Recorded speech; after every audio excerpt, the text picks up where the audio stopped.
Assalamualaikum warahmatullahi wabarakatuh. Perkenalkan, kami dari kelompok 6 mata kuliah Hukum Administrasi Negara terdiri dari 3 orang. Yang pertama yaitu Rizka Pertiwi, saya sendiri, dan yang kedua Dita Aprilia, dan yang ketiga Putri Ayu Dewi Sekar. Nah, pada kesempatan ini kami akan membahas tentang sistem pemerintahan daerah. Yang pertama, saya akan menjelaskan tentang pengertian pemerintahan daerah. Republik Indonesia adalah negara yang diproklamasikan pada tanggal 17 Agustus 1945. Negara ini lahir dari perjuangan bangsa Indonesia yang bertekad mendirikan negara kesatuan. Wilayahnya mencangkup dari Sabang sampai Merauke yang dulunya dikuasai oleh Belanda. Dalam Undang-Undang Dasar 1945 menegaskan bahwa negara Indonesia adalah negara kesatuan yang berbentuk republik. Ditegaskan pula Indonesia adalah negara hukum yang berkedaulatan rakyat. Dengan demikian, negara Indonesia adalah negara konstitusi, bersendikan demokrasi dan berbentuk republik kesatuan. Lembaga legislatif terdiri dari atas Dewan Perwakilan Rakyat dan Dewan Perwakilan Daerah, yang gabungan keduanya membentuk MPR. Namun, mengingat wilayah negara Indonesia sangat besar dan rentang geografi sangat luas dan kondisi sosial budaya yang beragam, Undang-Undang Dasar 1945 kemudian mengatur perlunya pemerintahan daerah. Nah, dengan demikian dalam sistem pemerintahan negara Republik Indonesia, adanya pemerintahan daerah merupakan ketentuan konstitusi yang harus diwujudkan. Pemerintah daerah juga memiliki pengertian. Nah, yang pertama yaitu pengertian pemerintahan daerah adalah sistem untuk menjalankan wewenang dan kekuasaan dalam mengatur kehidupan sosial, ekonomi, dan politik satu negara atau bagian-bagiannya. Pengertian pemerintahan sendiri adalah sekelompok orang yang secara bersama-sama memikul tanggung jawab terbatas untuk menggunakan kekuasaan. Selanjutnya, pemerintahan dalam arti sempit adalah semua aktivitas, fungsi, tugas, dan kewajiban yang dijalankan oleh lembaga untuk mencapai tujuan negara.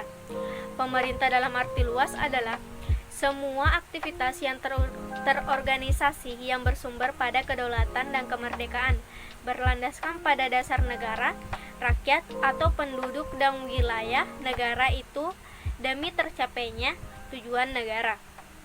Pemerintahan juga dapat didefinisikan dari segi struktural fungsional sebagai sebuah sistem struktur dan organisasi dari berbagai macam fungsi yang dilaksanakan atas dasar-dasar tertentu untuk mencapai tujuan negara. Pemerintahan pusat adalah pemerintahan secara nasional yang berkedudukan di Ibu Kota Negara Republik Indonesia. Pemerintahan daerah sendiri adalah penyelenggaraan urusan pemerintahan oleh pemerintahan daerah. Nah, mungkin itu saja dari saya. Selanjutnya akan dilanjutkan oleh teman saya yaitu Putri Ayu. Sebagai pemateri kedua ingin membahas pemerintah daerah di Indonesia dan kewenangan pemerintah daerah. Membahas yang pertama yaitu pemerintah daerah di Indonesia. Dalam Undang-Undang Nomor 5 Tahun 1974 dan undang-undang sebelumnya memiliki kewenangan yang lebih besar daripada kedudukan DPRD sebagai pelaksanaan kekuasaan legislatif. Secara ekstrem dapat dikatakan bahwa kepala daerah tidak dapat diberhentikan langsung oleh DPRD.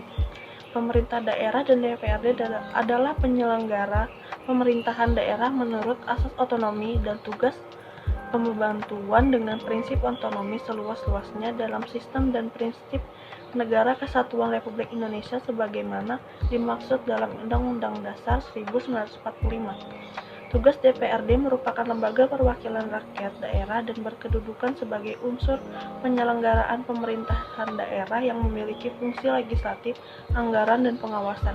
Pemerintah daerah provinsi mempunyai gubernur dan DPRD provinsi. Pemerintah daerah kabupaten mempunyai bupati dan DPRD kabupaten, dan pemerintah daerah kota mempunyai wali kota dan DPRD kota.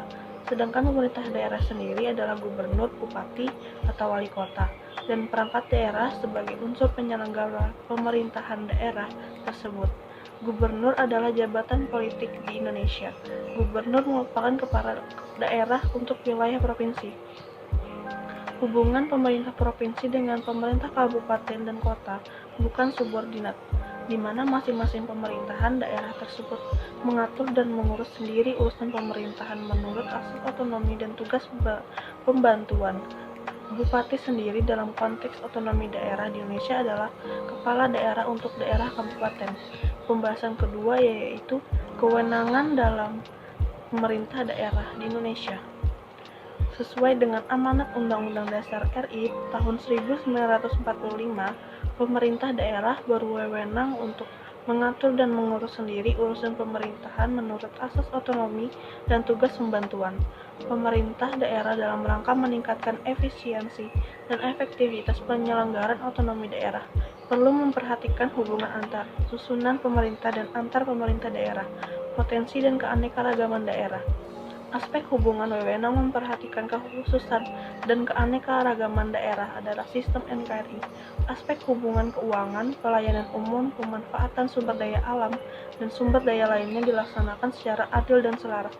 Dalam pasal 1 dan angka 6 Undang-Undang Republik Indonesia Nomor 23 Tahun 2014 tentang Pemerintahan Daerah sebagaimana telah diubah dengan Undang-Undang Republik Indonesia Nomor 2 Tahun 2015 tentang penetapan peraturan pemerintahan pengganti Undang-Undang Republik Indonesia Nomor 2 Tahun 2014 tentang perubahan atas Undang-Undang Republik Indonesia Nomor 23 Tahun 2014 tentang pemerintahan daerah menjadi undang-undang dan diubah lagi dengan Undang-Undang Republik Indonesia Nomor 9 Tahun 2015 tentang perubahan kedua atas Undang-Undang Republik Indonesia Nomor 23 Tahun 2014 tentang pemerintahan daerah, yang selanjutnya ditulis Undang-Undang RI Nomor 23 Tahun 2014, JO Undang-Undang RI Nomor 2 Tahun 2015, JO Undang-Undang RI Nomor 9 Tahun 2015. Dinyatakan otonomi daerah adalah hak, wewenangan,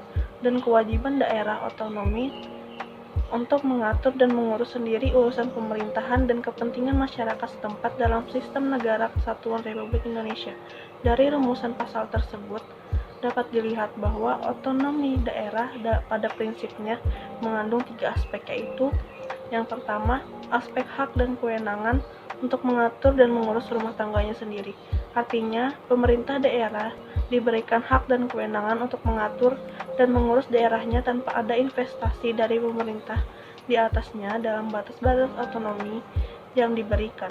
Berdasarkan pada asas desentralisasi, desentralisasi bertujuan untuk mengurangi beban pemerintah pusat dan campur tangan tentang masalah-masalah kecil di bidang pemerintah di tingkat lokal. B. Meningkatkan dukungan masyarakat dalam penyelenggaraan kegiatan pemerintah lokal. C. Melatih masyarakat untuk mengatur urusan rumah tangganya sendiri. D. Mempercepat bidang pelayanan umum pemerintahan pada masyarakat. Yang kedua, aspek kewajiban untuk tetap mengikuti peraturan dan ketentuan dari pemerintah di atasnya, serta tetap berada dalam kerangka NKRI. Otonomi yang diberikan tidak kemudian diartikan bahwa daerah terlepas dari pemerintah di atas, tetapi tetap mempunyai kewajiban untuk melaksanakan tugas-tugas tertentu dari pemerintah di atasnya dalam kerangka tetap menjaga keutuhan NKRI. Adapun asas yang tetap mengikat bahwa daerah tetap tunduk pada pemerintahan di atasnya adalah asas dekonsentrasi dan asas tugas pembantuan. Di samping itu, norma yang terkandung dalam pasal 17 Undang-Undang RI Nomor 23 Tahun 2014 juga mengikat daerah sehingga tidak bisa terlepas dari pemerintah di atasnya. Ketiga, aspek kemandirian dalam pengelolaan keuangan baik dari biaya sebagai pelimpahan kewenangan dan pelaksanaan kewajiban, juga kemampuan menggali sumber pembiayaan sendiri. Artinya, pemerintah daerah dituntut untuk bisa mandiri dan mengelola sumber daya yang ada di daerahnya tanpa harus tergantung pada pemerintah di atasnya atau daerah-daerah lain di Indonesia. Saya Dita Aprilena Faras sebagai pemateri terakhir akan menjelaskan tentang asas-asas yang ada di pemerintahan daerah. Ada 4 asas yang ada di pemerintahan daerah, yaitu yang pertama asas desentralisasi, yang kedua asas dekonsentrasi, yang ketiga asas sentralisasi, dan yang keempat asas tugas pembantuan. Yang pertama yang akan saya jelaskan yaitu asas desentralisasi. Pada Undang-Undang Nomor 23 Tahun 2014 menjelaskan bahwa desentralisasi adalah penyerahan urusan pemerintahan oleh pemerintah pusat kepada daerah otonom berdasarkan asas otonomi.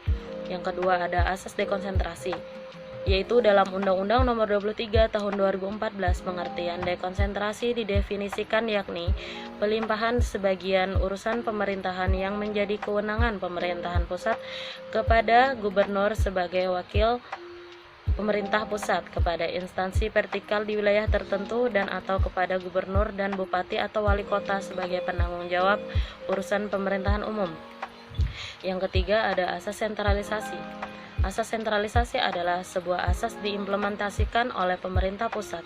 Selain itu dijadikan pusat dari berbagai prinsip demokrasi Pancasila dari kekuasaan. Yang keempat yaitu ada tugas pembantuan. Tugas pembantuan merupakan upaya pemerintahan pusat terkait peningkatan efektivitas pelayanan umum dengan merata. Fungsi asas ini lebih condong ke media dalam rangka pengembangan pembangunan daerah tertentu. Sekian presentasi dari kelompok 6, kurang dan lebihnya mohon maaf. Wabillahi taufik wal hidayah. Wassalamualaikum warahmatullahi wabarakatuh.